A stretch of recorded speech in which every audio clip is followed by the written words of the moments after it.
Good morning, everyone. My name is Caitlin Yeager, Director of Heritage Programs for Missouri Humanities. Our mission is to enrich lives and strengthen communities by connecting Missourians with the people, places, and ideas that shape our society. Thank you so much for joining us today for our three-part community engagement workshop, part of our Cultural Heritage Workshop program, dedicated to providing tools and resources necessary for communities to reevaluate cultural heritage assets, improve community involvement, and increase tourism and economic development opportunities. We are starting our day with marketing and social media engagement with Mandy Jean Redder, Missouri Humanities' own Director of Marketing and Communications. We'll continue at 1 p.m. with interregional cooperation and creating critical mass with Chris Kemke of Extension, and conclude our day with our final webinar, Creating and Sustaining an Effective Volunteer Program, at 3 p.m. with Christina Miller and Daniel Reeder of the Missouri State Archives. Whether you're joining us through Zoom or watching on Facebook Live, we invite you to be part of the conversation. If you're on Facebook, feel free to comment to let us know you're watching or to ask questions for us to consider. If you're on Zoom, feel free to submit questions using either the chat feature or the Q&A feature, and we'll try to answer as many as possible towards the end of our program. If you enjoy the programs today and are interested in seeing more from Missouri Humanities, please check us out on Facebook or on our website for the most up-to-date information about our events. We also have a really great membership program where benefits include free books, discounted tickets to special programs, and access to members-only events. To become a member, visit mohumanities.org and click Memberships under the Donate tab. At the conclusion of each webinar, a survey will pop up on your screen. I would really appreciate it if you could all take some time to let us know what you thought of the presentation. These surveys are really important as we continue to bring public programming to Missourians and work towards a more thoughtful, informed, and civil society. So with that, I will turn this over to Mandy Jean Redder, our Director of Marketing Communications for Missouri Humanities, for her presentation. Mandy, take it away. Awesome. Thank you, Caitlin. Welcome, everyone. Thank you for joining us this morning. I'm excited to be here. I'm normally the one talking about these presentations, so it's nice for me to be the one in the hot seat today and sharing with you some information on social media and marketing engagement. I would like to note that the presentation you're about to see is going to be available later on today up on our website. You'll be able to download this and use this as a resource, or just if you need to refresh your memory on what was discussed, you can look through it and use it at your disposal. There's also going to be a couple other worksheets that we'll talk about that will be available on the website as well. So let's get started.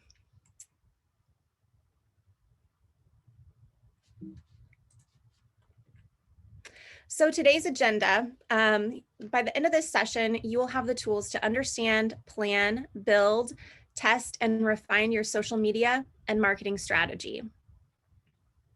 Social media is critical. It's not just a marketing tool. Social media allows organizations with limited budgets to reach a larger audience in a fast and cost-effective way. Social media platforms allow organizations to tell their story. Messages can help engage supporters, increase brand awareness, and promote fundraising activities. Messaging is so important to any organization. I'm going to be relating a lot of what we're talking about today back to what we do at Missouri Humanities. Just keep in mind that these are just tips that you can relate to whatever organization you are part of. So phase one is really understanding, what does marketing in 2021 look like? In this phase, we're going to focus on fully understanding general marketing principles that can be applied to your organization, your goals, and how you reach your audience where they are. That key word there, that key phrase, where they are, is something we're going to get into a little bit later. You do this through understanding your marketing umbrella, understanding the ABCs of social media and marketing engagement, understanding the difference between traditional marketing and digital marketing, and understanding your communication channels. So this is going to talk about your marketing umbrella. When we think about a marketing umbrella, we really break it down into two sections. We've got our internal marketing and our external marketing. Internal marketing is going to be any marketing material under your umbrella that stays in-house. So your services and products, for us, it's our programs, your research, surveys, and analytics, and your brand identity. Your external marketing is any marketing material under your umbrella that goes out to the direct public. So public relations, advertising, and your digital marketing. This slide breaks down those buckets a little bit further and talks about what really encompasses each one of those points. So services and products, and this is not going to apply to everyone directly, but it will indirectly. So sales team, obviously that's if you're selling a product. For us at Missouri Humanities, our product is our programs and our content. So our sales team would be our program directors like Caitlin. And lead generation is going to be any way that you're gaining followers and you're gaining supporters that are not directly through your contacts list or through your social media marketing. In our instance, it's our program partners, other organizations that we work with to help promote what it is that we do. And then direct sales, that's obvious if you're selling something, but for us, it's our program participants, which is you. We promote these workshops and these presentations. You join us and you learn something from it. So that's kind of what we're selling, is education and knowledge. So the next one is research and analytics. This goes through industry trends, focus groups, evaluations and surveys, target audience identification, analytics, and understanding the competition. Then we have brand identity. Brand identity is going to be your logos, color palettes, and fonts, and any designed look and feel for every aspect of your communications.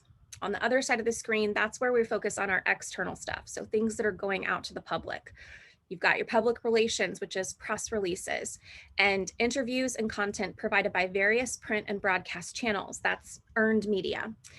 Keep that keyword there in mind, because we're going to come back to that here in a little bit. And then in advertising, that's pretty much what you're paying for to advertise your services. You've got paid advertisement in print and broadcast, paid search via internet, and paid content via social media. That's your paid media. Again, we're going to come back to that in a minute. And then in digital marketing, we've got our website design and development, content creation and social sharing, search engine optimization and keywords, and email newsletter. That's classified as owned media.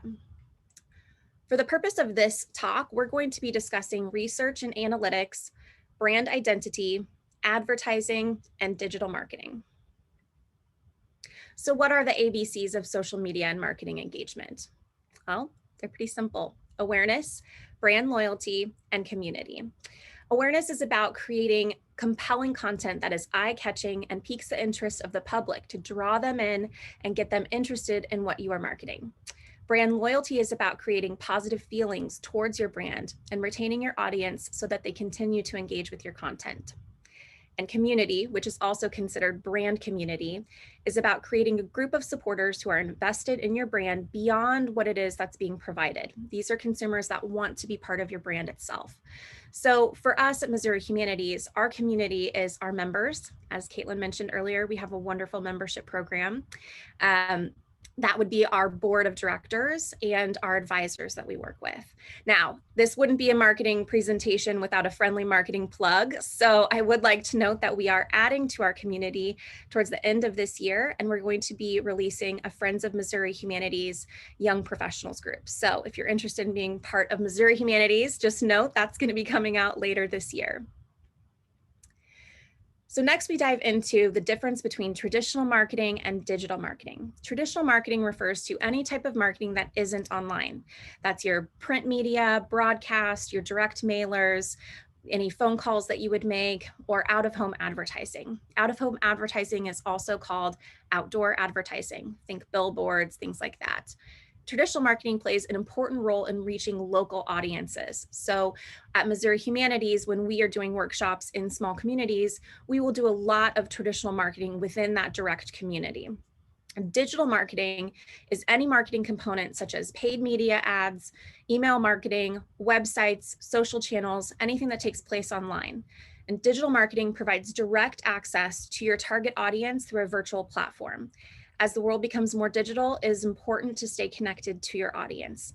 When we talk about digital marketing in terms of Missouri Humanities, now that we're in a virtual world, we do a lot of digital marketing. But this is helpful when we are going into communities and we're not only engaging the people that are in that direct community, but maybe in the surrounding communities as well.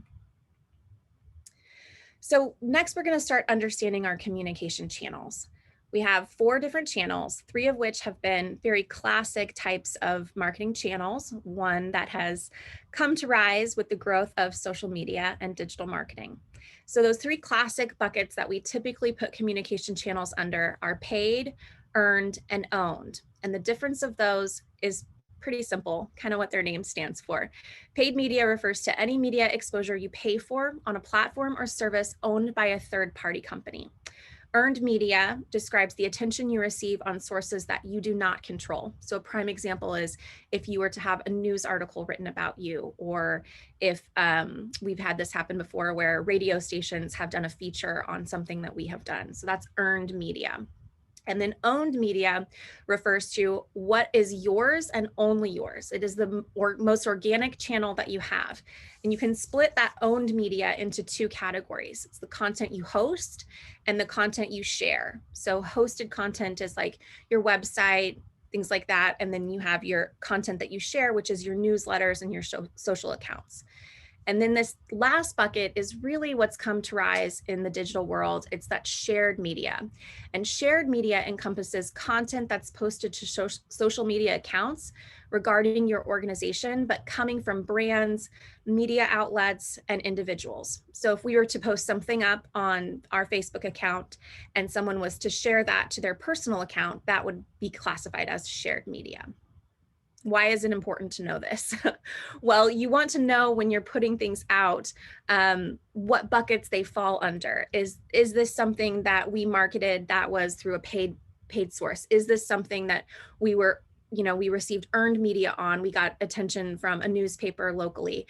You want to keep track of those things and make sure that you're calculating over time your growth. That kind of plays into your analytics, which we'll talk about in a little bit. So I thought this was a very interesting fact. I wanted to add it on here. In 2020, 48.3% of the global population was on social media. 48.3%. That's crazy to me. By 2025, that number is going to grow to 57.4%. So it really does go to show that the digital world is kind of the new wave, and marketing online is the way to go. The next phase is our plan. This is identifying your brand and your audience.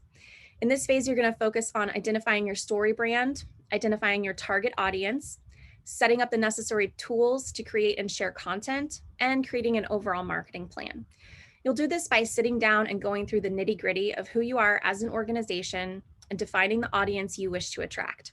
For this phase, we'll look at how to define your brand story and target audience and review a few tools to use for creating and sharing content.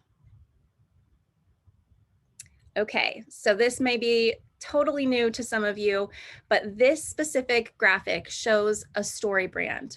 Story brands can be applied to pretty much anything that has ever been marketed, movies, products. I always like to reference this back to Harry Potter, because if you think about the storyline in Harry Potter, it really does follow this brand script. You have a character with a problem that meets a guide, that gives them a plan, that calls them to action, that results in comedy or tragedy. This can be applied to organizations as well. So in this instance, you would be the character. Your problem is you want to learn more about marketing. You meet a guide right here to help you, give you a plan, give you tools in order to call you to action, which is to kind of sit down and start planning all of this out. That will hopefully result in success. So this specific worksheet will be available on our website. I highly encourage everyone to sit down and go through it. It's something that we do with the program directors, and I think it's really helpful. So the next thing we're going to do is we're going to talk about defining your target audience. Now, when we talk about target audience, the way I like to explain this best is you really want to sit down and you want to think about exactly who you want to reach in a marketing way. So when I talk to the program directors about this, I always say, literally picture sitting at a table, and across the table is exactly who you want to attend your programs. What do they look like? How old are they? Are they educated? Where do they live? What are their hobbies? What do they like? What brings them in and makes them interested in what it is that you're doing? So really just defining exactly who you want to be talking to. You have to think marketing in general is like throwing out a giant fishing net and you never know who you're going to catch. But when you really define your audience, all of those little holes on that fishing net start to shrink down. And when you do throw that net out, you're only attracting the people that really want that content. So that's really important. So in this practice, you're going to identify your ideal audience. Who are they? In order to be effective, you need to truly understand what you're providing from the perspective of your audience. You're going to map your engagement. Awareness is everything. So regardless of what you do or what content you create, if your audience doesn't know about you, they don't know that they can engage with you. Then you're going to classify your target audience, which is maximizing opportunities. There are a lot of people involved in successful marketing, but each individual and or group plays a specific role. So here we are going to discuss users, influencers, and partners. When you see this worksheet, which will be available on our website, you'll really see how those personas break down. And that's where you start to clearly define those personas, the who, the what, and the why. So you're going to dig deeper into each one of those personas and define who they are, what are their goals, what are their challenges, what are their objectives, and what solutions are they seeking. Once you really identify all of that information, you have a clear picture of exactly who your target audience is. Again, as I mentioned before, that target audience worksheet will be available on our website for you to use. So tools, everybody needs tools to help them succeed. I always tell everybody, I love any resource available to make my life easier, trust me. So at Missouri Humanities, we have a couple of tools that we use that really help simplify processes for us. For social media, we use a social media scheduling platform. There are tons of them out there. I highly encourage you to take advantage of trial periods of time, play around with them, see which ones you like, which ones work best for you. Some social media scheduling platforms won't allow you to post to certain channels, some will. For those of you that aren't familiar with what a social media scheduling platform is, that's a mouthful. Social media scheduling platforms allow you to go on and put up one thing. So we go on, we're promoting one specific event. We type out our description for it, and we can click exactly what social channels we want it to show on, and it auto shares it to everything at a specific time. This simplifies your life so much. At Missouri Humanities, we use an app called Later, which I have found to be really helpful. What I like about it is that when you go on and you're sharing to different social media channels, different channels are going to have requirements for how much text can be in that specific post. So what we do is, or what I should say, what Later does is it allows you to edit down your text based on those requirements, those captioning requirements, and just simplifies it. Takes about 5 minutes to go on, and then it auto puts it out there for you. You don't even have to worry about it.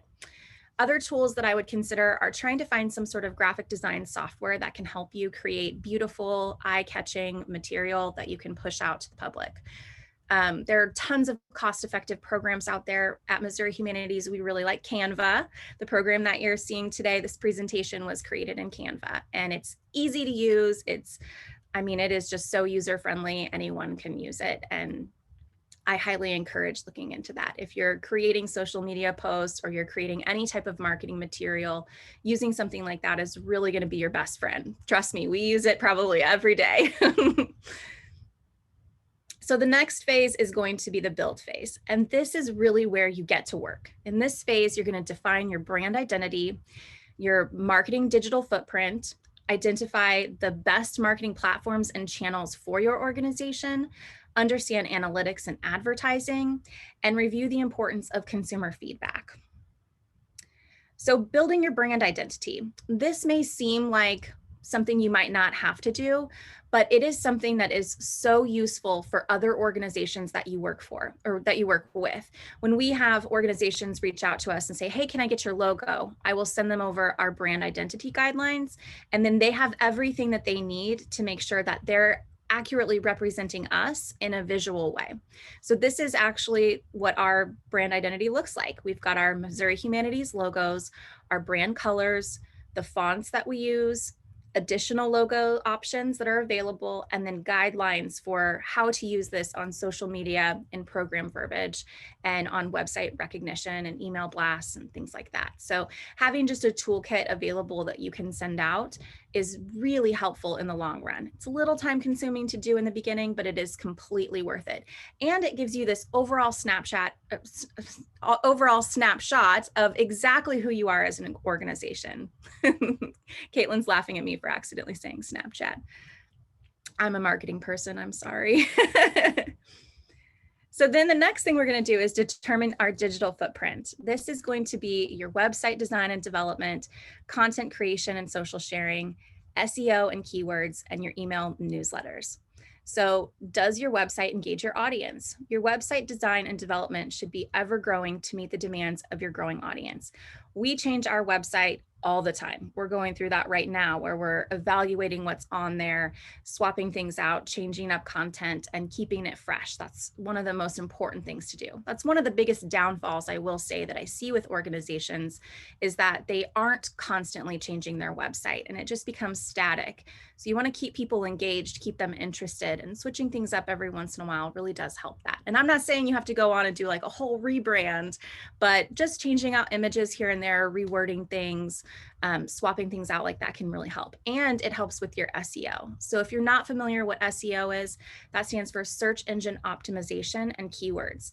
What's really interesting about SEO is going to draw people in that is unpaid traffic rather than direct traffic or paid traffic. It's going to use those keywords that you have on your website. So if your homepage has something about exactly what you do, when people are Googling and searching, it's going to show up, your website's going to show up in that search result. So if someone goes to Google and types in, cultural heritage website page of Missouri Humanities is going to pop up because we have that term listed all over the place. So the more you use key terms on your website, the more you're going to be able to track that traffic and bring it into your website over time.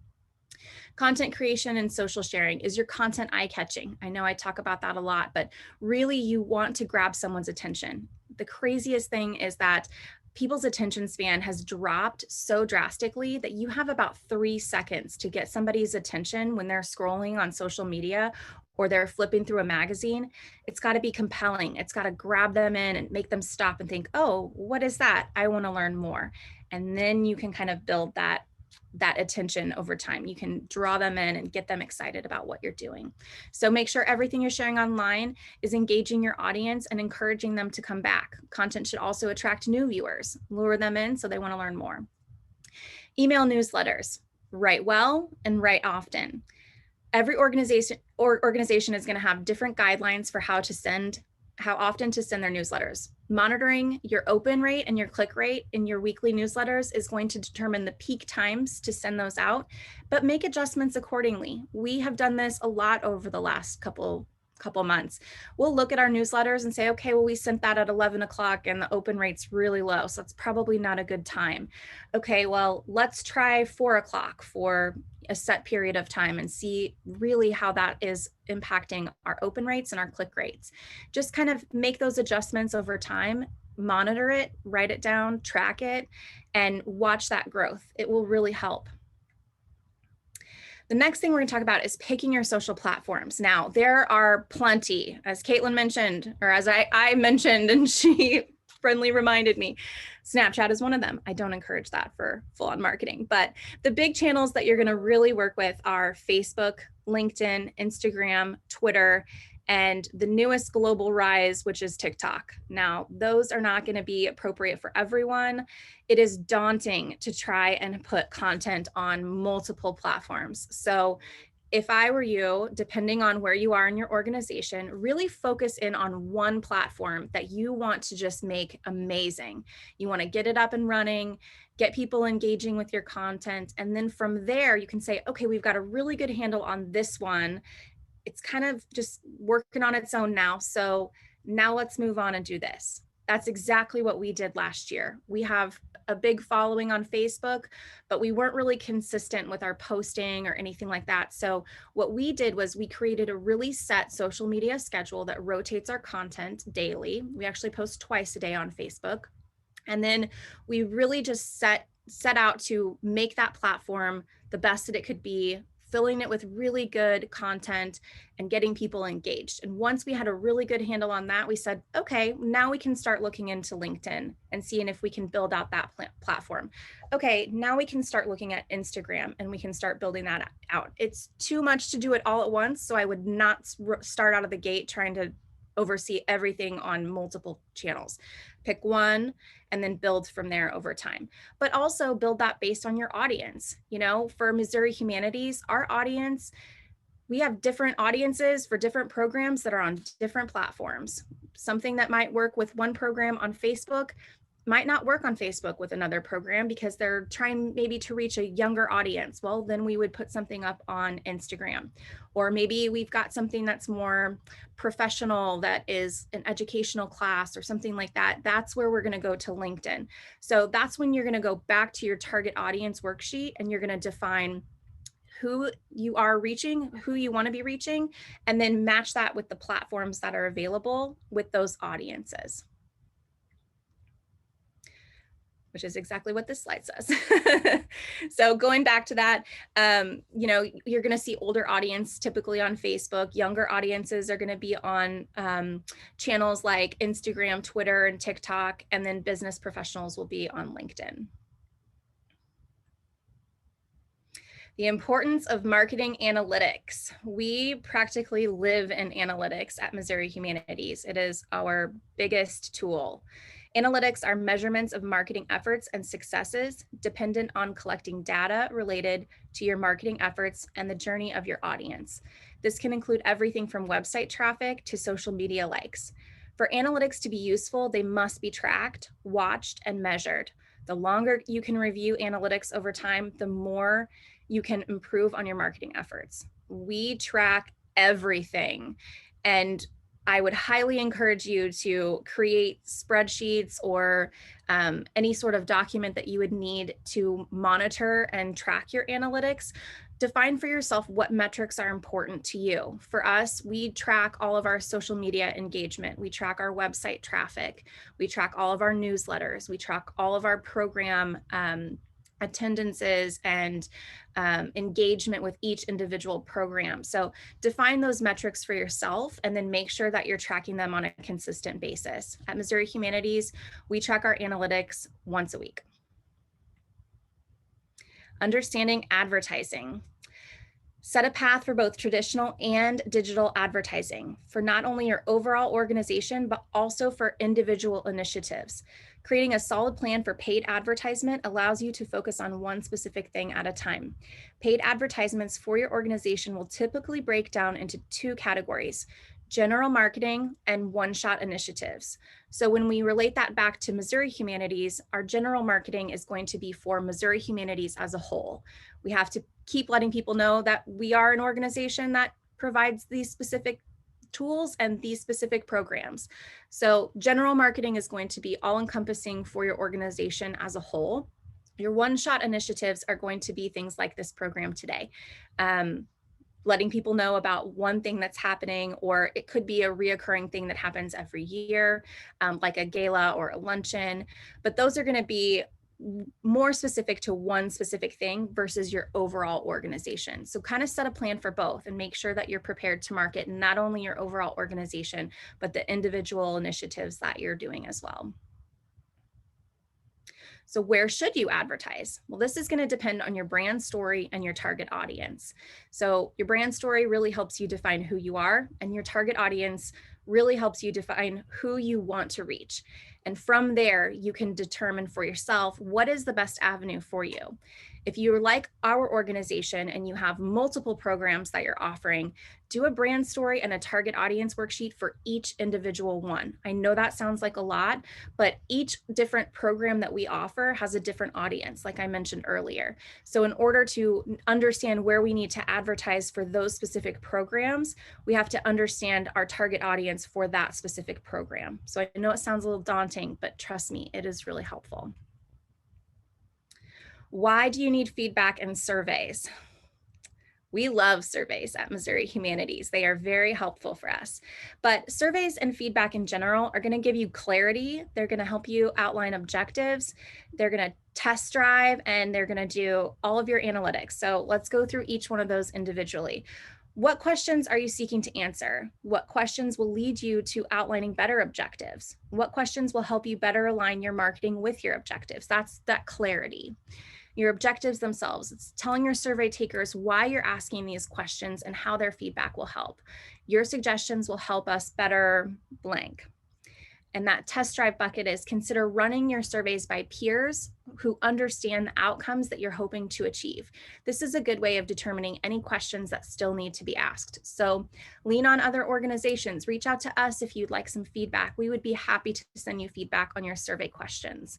We also adjust our survey questions quite a bit. So we're constantly, as our programs are growing and we're bringing in new audiences, we're constantly thinking about what questions are we missing on our surveys that are going to help bring us data and information that we are missing.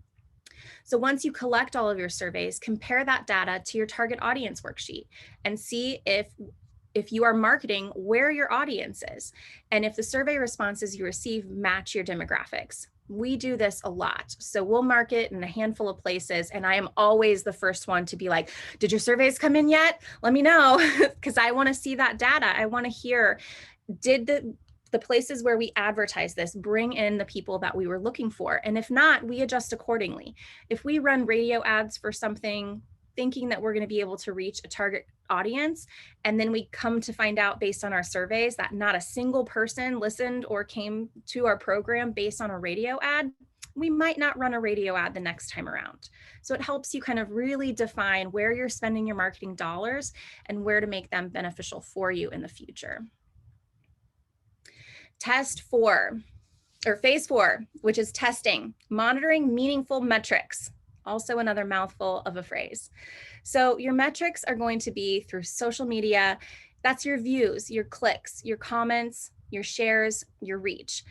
There are so many terms when it comes to all of these different analytics, especially if you're on Facebook, that they will pull, and it can get confusing when you're looking at reach versus impressions versus insights. So do your research and really look into how each individual platform defines their terms, and allow yourself to track what you feel is really important. Not everyone feels that impressions are important to track. So instead, they really lean on reach. Your reach is going to define the number of users who have come across across a particular content on social media platform.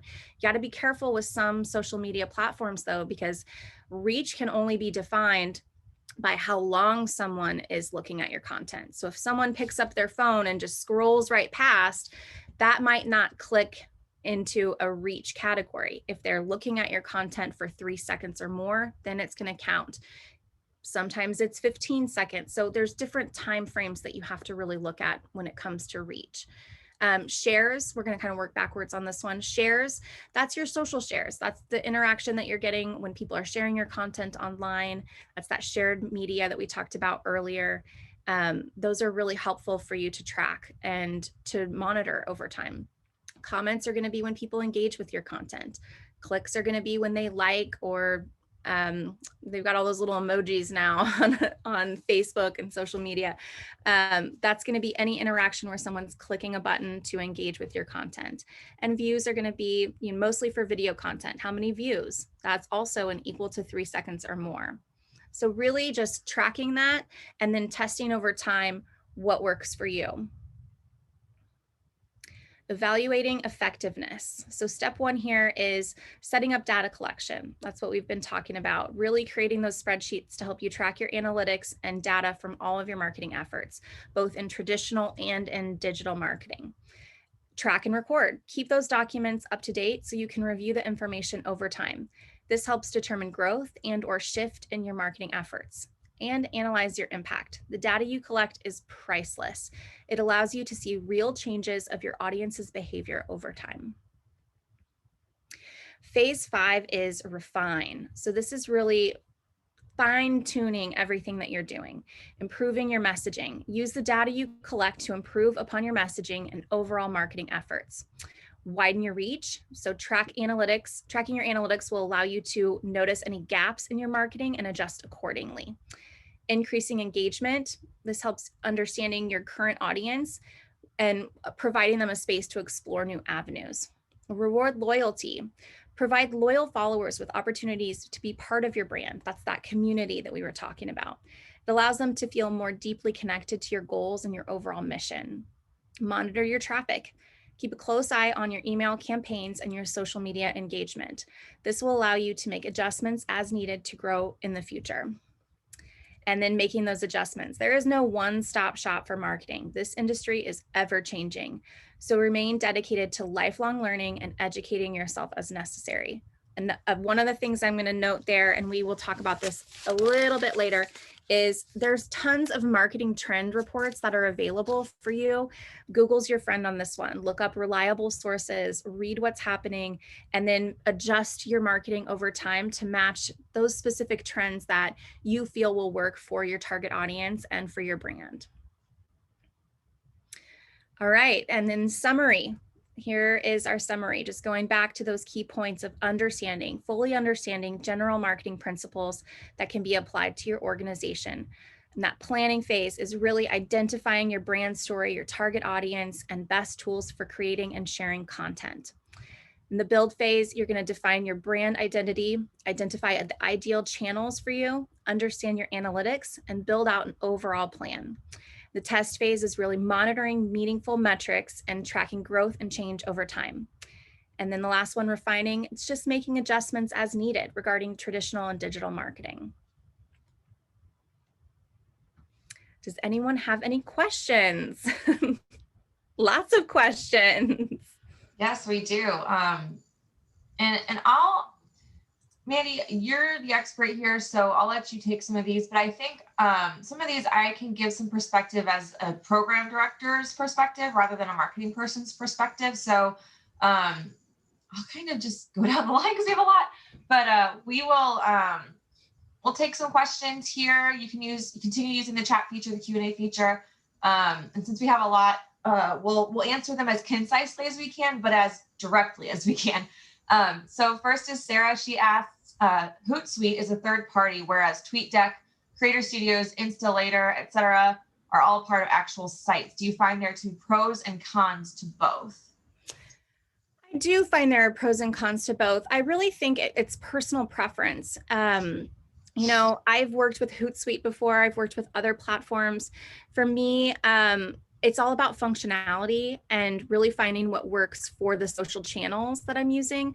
That's kind of why I mentioned that trial and error, you know, go take advantage of those trial phases. Some of these programs you do have to pay for. I think the later account is like $8 a month. It's not very much. But I have tried so many and been like, played around with it for a couple of weeks and been like, no, this is not for me. And then moved on and tried something else. Don't just pick one and decide you're going to go with it and that's it. Try it out. If it doesn't work, make adjustments, find something else, play around with that for a little while. If you're not really loving how that works, you know, everybody's brains work a little bit differently. So if you're in there and you're like, oh, this just really drives me crazy, I'm just not jiving with this, look for something else and play around with it. Is Canva similar to Venngage? I don't know. I don't know what Venngage is. Is that the one with the like all the Venn diagrams? I think that's what that one is. Similar, Canva is going to be a full access graphic design studio for you. And what's funny is my background is actually in graphic design, and I see people that like me have 18 years experience in creative suite softwares that go to Canva because of its convenience and ease. You know, there's a ton of templates that are built into Canva that you can literally just click on, add your own text, add your own image, and you're done. It definitely saves a lot of time. And there's also a photo library in there. Canva, if you want the premium one, they do have a free option available. But if you want the premium one, you can have access to a little bit more. And I believe the Canva account that we pay for is $14 a month. So we find value in it because we use it every single day. But depending on how often you would use it, that free account works. Caitlin, I think Caitlin's still on a free account I still. do. I turned a lot of my graphic design work over to you, but I will, do stuff. She's just so good. But for years, I've used a free account. Every once in a while, it gets frustrating because you'll come across like a stock image or a template that you really want to use, but it's the premium version. But I've gotten by, for the last 5 years on a free account. And, so if you're really just trying to do something pretty simple, I feel like, you don't need to pay for it. Why pay for it if you don't need to? But we just crank so many graphics, and Mandy does so much with it that, we felt it's worth to pay a few bucks a month. So, but yeah, the free version's great. It's really helpful. It's helpful to have the branding guidelines on your website in order to facilitate external partners properly using your brand. Example, instead of them grabbing a grainy screenshot of your logo and dropping it in their materials. So true, because we give grants, and part of our marketing agreement is they have to use our logos for their marketing, and yet much better to actually download an image. So you want to talk a little bit about including branding guidelines on your website? Yeah, that is something that I highly recommend, is having branding guidelines on your website, either where someone can download directly.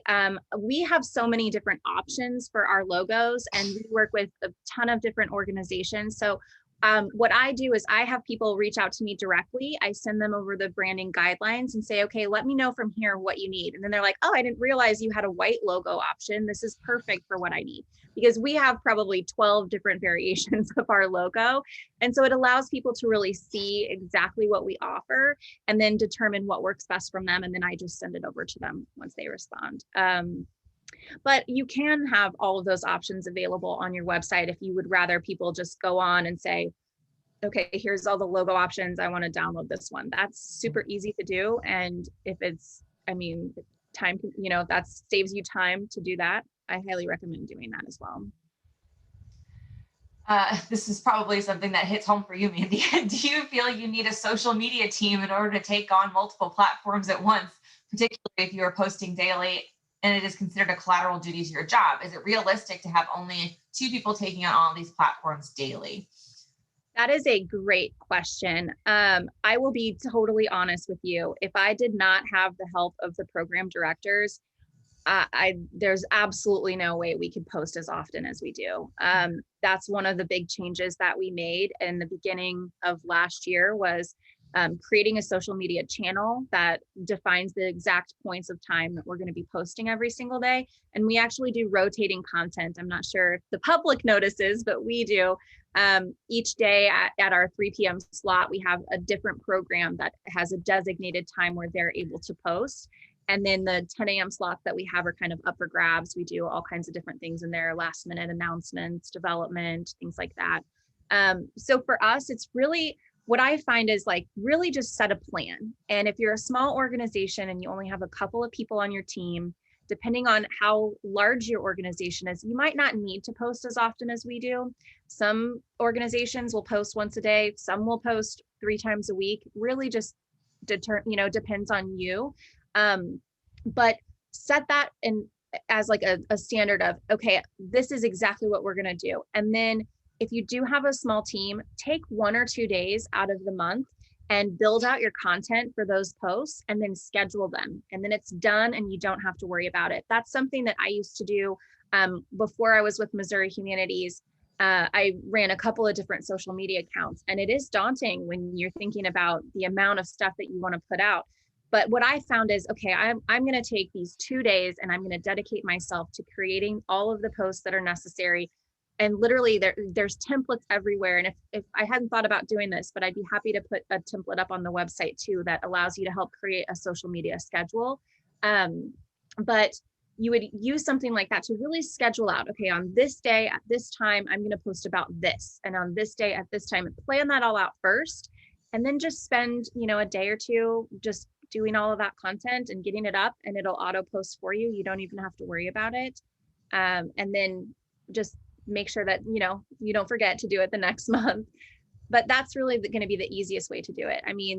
Depending on how often you post, it could absolutely be a full-time job. we talk about that all the time at Missouri Humanities, how it literally could. But use those tools to save you time. Use tools like Canva and scheduling software that allows you to just get it done really quickly and then have it just go on autopilot from there. It's going to make your life a whole lot easier. Question from Facebook. What platform do you recommend for getting a website started for a small nonprofit without a lot of money? Oh, that's a great question. I would use Wix.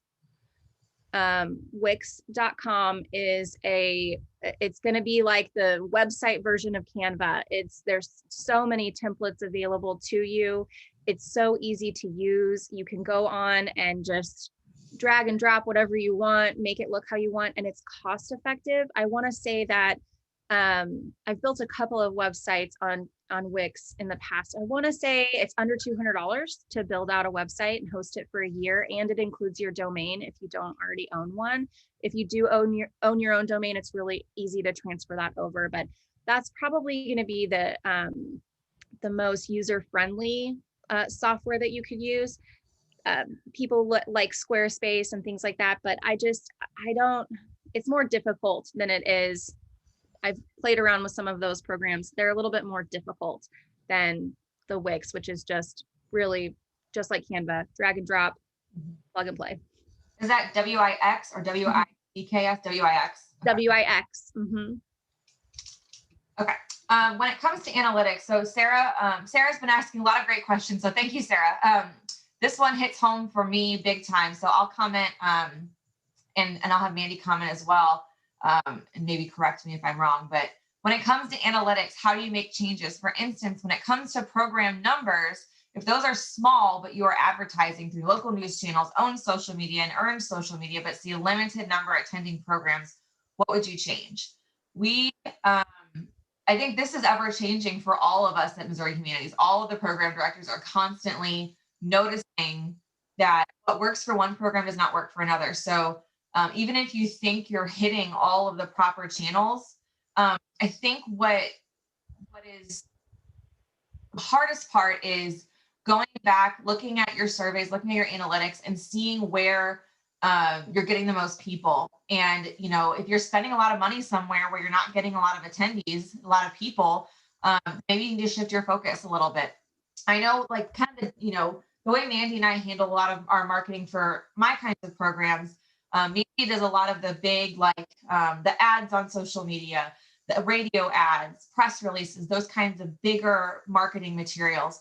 And then it's up to me to really hit on like the industry people, on the people that I am focused on as my audience. So that's where that target audience conversation comes into play. So, I have contact lists. So if I know that I'm doing a cultural heritage program, then I'm going to be sending emails to historical societies in Missouri, museums in Missouri, tourism and economic development people. So I think that comes down to really building out contacts. A lot of my registrations do come from people receiving a personal email from me. So, just building up your contacts and doing a good mix until you kind of figure out what marketing works for what kind of programming or what kind of event. And maybe you can kind of comment from there.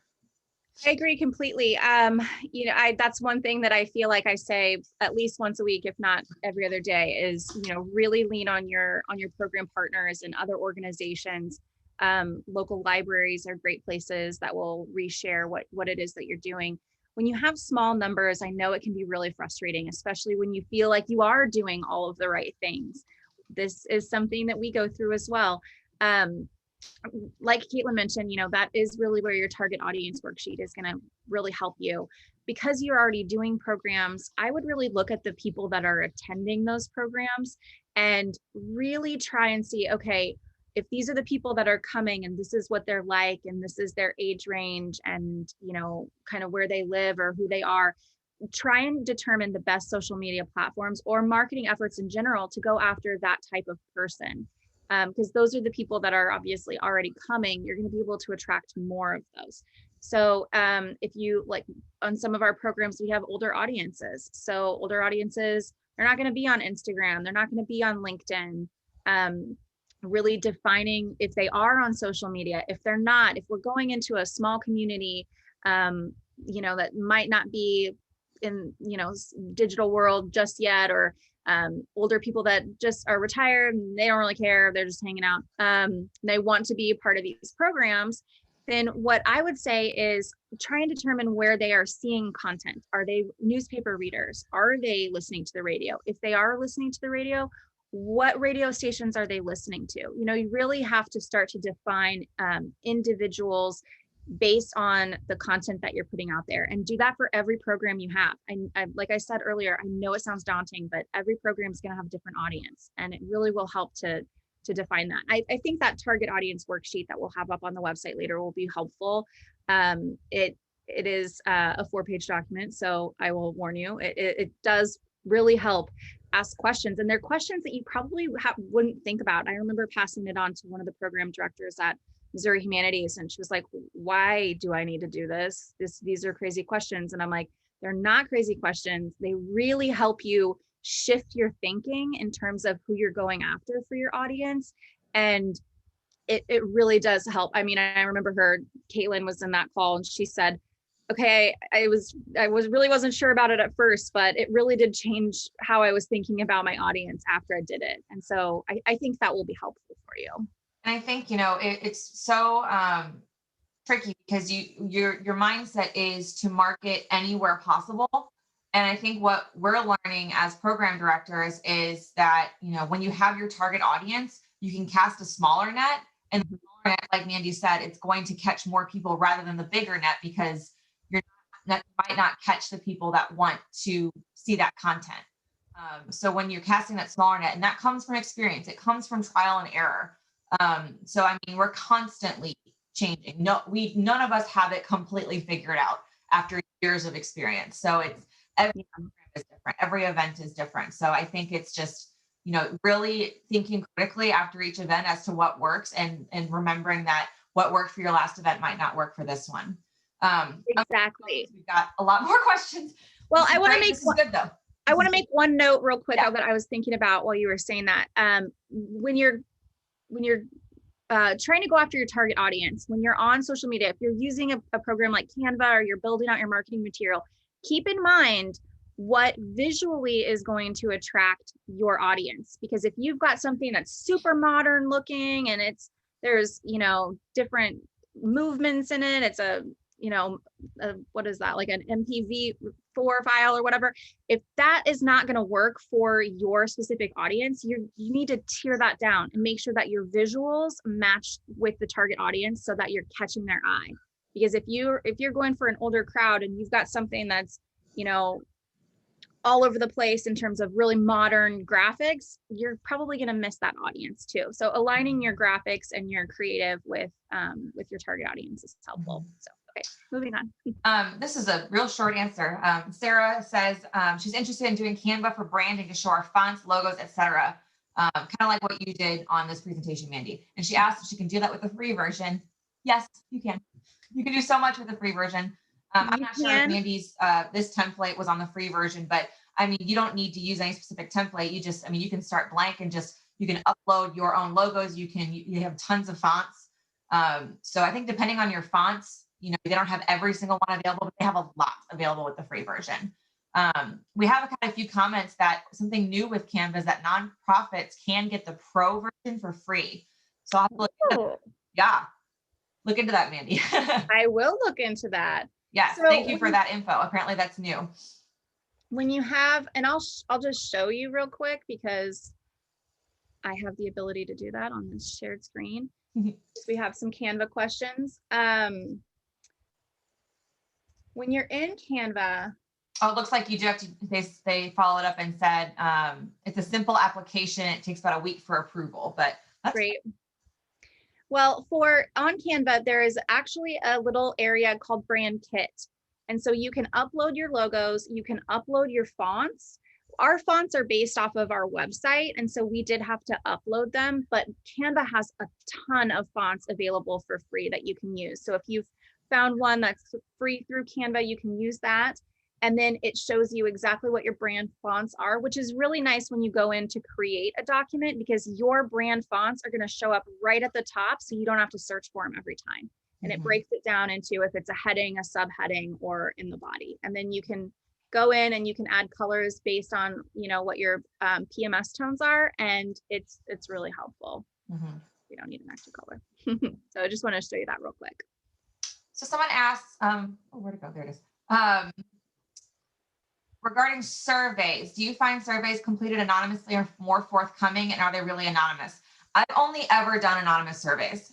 We've never required people to give us their information when we do surveys. So I can't really compare, but I do find that, all of the surveys that I've done, which have been anonymous, have been beneficial. People, leave great comments and give us good feedback. So, and yes, they are really anonymous. I have, I don't know if maybe it depends on the platform you use. I've used SurveyMonkey, I've used Paper, I've used Google Forms is what I use most frequently. All anonymous. I could not tell you who filled out a survey if I tried, unless you put your name on there. So yes, they are anonymous. And let's see, how far out should you start promoting an event on social media? Mandy, I think that just kind of depends on the event. We have certain events, like our big events, that we promote months in advance. And then I think for me, my rule of thumb for stuff like this, these our webinars, our cultural heritage workshops, those kinds of things, my rule of thumb is no later than about 3 to 4 weeks out. And I think a big rule of thumb is I think you can really start promoting whenever. It's just a matter of continuing to promote if you're going to start promoting early. You can't just throw something out there months in advance and expect people to remember when the day comes. So any comments on that? Yeah, exactly. I like to start promoting anywhere between 6 to 4 weeks out, depending on what your program is. If you're really trying to grow a new audience, the further out, the better. But like Caitlin said, just be consistent about keeping that up and don't get discouraged. If you post something 6 weeks out and you're like, okay, this is going to get a lot of hype, I'm really excited, and you get nothing for 2 or 3 weeks, do not be discouraged. Because one of the things that I tell everyone at Missouri Humanities probably daily is, we have to build consistency with our brand and getting it in front of people's name, like getting in front of their faces. So the more they see your name, the more they're able to see your content, they're going to be able to interact with it. And even if they don't engage right away, the more they see that, the more they're going to be like, oh yeah, I saw that a couple of weeks ago. I want to be a part of that. I want to jump in that.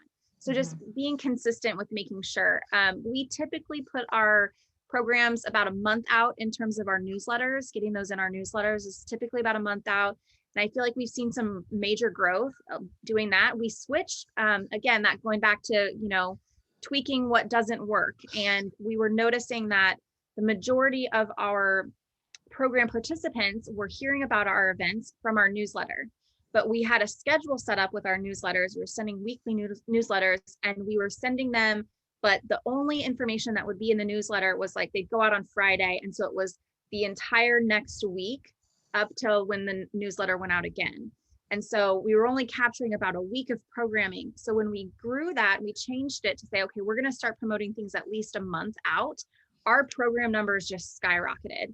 And we went from, having 30, 40, 50 registrations to 100, 150 in that realm. I mean, it really helped. So, yeah, I would say the further out, the better. And I think, kind of the opposite of that, which is still applicable. Someone just made a great comment that a push the day before or day of can work too. Plans change, schedules open up. Completely true. We, for as much as we plan out and, maybe start marketing several weeks in advance, we are marketing up to the hour before an event. We are putting things out on Facebook. We are reminding people via email. We've been experimenting as to reminder emails, how much those work. Because I think that's the most frustrating part for people is they see their registration number so big and then their retention, the people that actually show up be relatively smaller. I think a lot of that is reminding. We have a lot of people that, if they signed up weeks before, maybe something changed, maybe they just forgot. So sending out reminder emails to your contacts, to your attendees, and continuing to market as close to that program as you can is going to help you with your retention.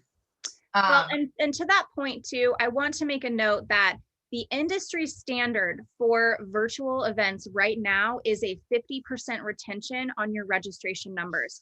So if you have 100 people registered and only 50 people show up, you're okay. That's actually okay because that's falling in line with the industry standard. So what we have been doing is we have a specific number of how many people we want to attend. So we have to double that so that we know that we're going to have some people that won't attend. So just keep that in mind. And if you're getting frustrated with things, just know that that's kind of the industry standard right now. We have a couple questions left, and I know we're coming up on 11. So if you want to hang around and listen to these last couple ones, we'll wrap up soon. One more comment that yes is valuable. Also easier to sign on with a link the day of the program. Yes, so always include your access link for a webinar. If you're doing a virtual program, include that in every email that you're sending leading up, whether it's a week before, a day before, or an hour before, because people don't want to be searching through their inboxes for the link they got when they registered 4 weeks ago. Definitely a game changer. Some avenues for marketing trend reports. And Mandy, I think it might be good if if you wanted to include some of those in the chat box people can access, or anything that, you can tell them real quick. Marketing trend reports, go. Well, I would say trend reports are typically going to come from marketing agencies. They're going to come from agencies. They're going to come, later. The organization that we use that for all of our scheduling, they put out trend reports. I would say just Google is your friend in looking for marketing trend reports. This one that I'm looking at right now is from an organization called Meltwater. They do analytics reporting. They've been trying real hard to get me to use them. And they sent this over as a courtesy of what their marketing trend reports are. So really just do some research. I would look for credible sources, big organizations or companies that are putting out really good marketing content. They're going to be reliable and up to date. But for the most part, you kind of got to think of trend reports like a, fashion week. Like it's all kind of the same. And for that next year, there's going to be some deviations depending on who you are, or what organization is putting out content. But for the most part, it's all going to follow a very similar trend. So if you're reading one trend report, it's probably going to have the same information as something else. There might be a little bit of deviation here and there, but for the most part, it's going to be pretty much the same. Someone says, so if I generate 33 responses on Facebook comments, that's good. So 50, when she said 50%. So 50% retention is the industry standard currently. So if you have 33 people that said they're going on Facebook, half of that is what you are aiming for, because that is kind of the standard right now. Obviously you want more than that, but if you're hitting 50%, you're pretty much on par with everybody else who's doing stuff like that, including Missouri Humanities. Our average is 50%. So so it's so frustrating because we're always like, why is it only 50%? But it's nice to know that at least that's what a lot of other people are seeing as well. Exactly. I think one last question, and I don't know an answer to this. Maybe you will, Mandy. A resource that identifies the target market for each type of nonprofit. So that could be museums, community tourism programs, historic sites, etc. That's a great question. I see that's coming from Howard. Hello, Howard. That is really going to be specific to each organization, because the target audience is really going to be defined by where you are, who your community is, what you're putting out there. Different museums are going to have different focus. Different libraries are going to have different demographic focus. So for target audience, it really, I know it's not fun, but it's really about just sitting down and going through what is specific for your organization, for what you're doing. The major museums do that. What works for the Nelson in Kansas City is not going to work for the Kemper, Contemporary Art Museum. They're going to have different audiences. There will be some crossover, but it's going to have different target audience. So there's not a one-stop place that you can get information like that for everyone. It's really the organizations that have to determine that for themselves. Here's a specific question to one person, so we'll answer that and then we'll wrap up. Martin asks, Any suggestions? His Instagram, he finds very technically difficult to use on a PC. Any suggestions? Instagram is not PC friendly. Instagram only wants to be on a phone, and they do that for a very, very specific reason. They want you on your phone, they want you scrolling, and it's very annoying. I love Instagram. I personally, it is my favorite social media channel, but it's not user friendly online, which is why if you're not an Instagram person, but you know you have content you want to post to Instagram, link your Instagram with one of those scheduling softwares and it'll just do it for you, and you never have to touch your phone. Because if you don't, if you don't use one of those programs, you have to get on your phone to post stuff on Instagram. It's the only way. They don't let you do it through a computer. It's really annoying, but I've heard that too. I don't even think I've attempted to get on Instagram on a computer. yeah. Okay, everybody, I think we got to all your questions and we're only a few minutes over. So I'm sorry for going over, but thank you for those of you that stuck around. We had such great questions. I wanted to make sure that those that asked them got the answers they were looking for. Mandy, thank you so much. This was wonderful. For those of you that asked, as a reminder, Mandy is going to make her whole presentation plus worksheets available on our website. I'd be happy to shoot you guys all an email once that is ready to go. You can watch the recording of this program on our Facebook page immediately after it concludes if you need to rewatch it. And it will also be on our video archive on our website and our YouTube channel, probably closer to next week because we're towards the end of the week and we got to convert stuff. So, but again, thank you everyone for tuning in. That survey is going to pop up on your screen. Remember all the fun stuff about surveys. So please take that survey for us. And please stick around. We are coming back at 1 p.m. for our next presentation of the day. Again, if you're interested in learning more from Missouri Humanities, visit moehumanities.org/events. And we have tons of fun events coming up over the next several months. Thank you, everybody. Have a wonderful rest of your day. Mandy, thank you again. And we will see you all again soon. Bye-bye.